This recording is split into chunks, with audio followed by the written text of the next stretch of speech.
तड़िया मथाड़े पेल में फिक्स पगार ज़्यादातर कारीगरों की बिल्कुल भी नहीं होती। ज़्यादातर 90% से 95% कारीगर जो हैं फिक्स पगार पर नहीं बैठते। वजह यही है कि हीरा कम बनता है, जैसे वो एक लिमिट से चलने लगते हैं। ऐसा क्या होता है कि जैसे अभी फिक्स पगार पर बैठ जाएंगे तो उनका काम में इच्छा कम हो जाएगी, थोड़ा वो अपने एक लिमिट से चलेंगे।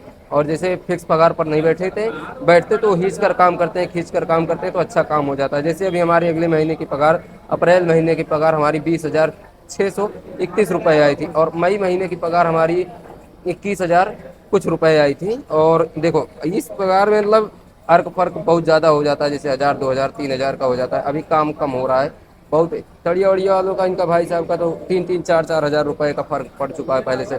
पहले 29,000 28,000 का काम करते थे, अभी क्या है 25,000 24,000 का काम कर रहे हैं। भाई तुम्हारा कितने रुपए का काम हुआ अगले महीने में?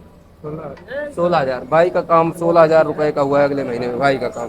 तो ये फिक्स पगार नहीं होती किसी भी कारीगर की। जैसे अभी अभी मेरी अगले महीने की 20,631 रुपए का काम हुआ, भाई का 16,000 रुपए का काम हुआ, किसी का उससे ज़्यादा हुआ होगा, 30-35 हज़ार का, किसी से उससे कम हुआ होगा। तो ये स्थिति एक स्थिति है जो हमेशा नहीं बनी रहती, स्थिर नहीं रहती।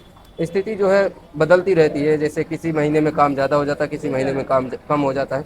जो पगार पे बैठे हुए कारीगर हैं उनकी फिक्स पगार होती है। हाँ, वो फिक्स पगार पर बैठेंगे, पर उनकी पगार एक ही लिमिट से चलेगी। तो वो बहुत कम कारीगर बैठते हैं फिक्स पगार में, हीरे पे।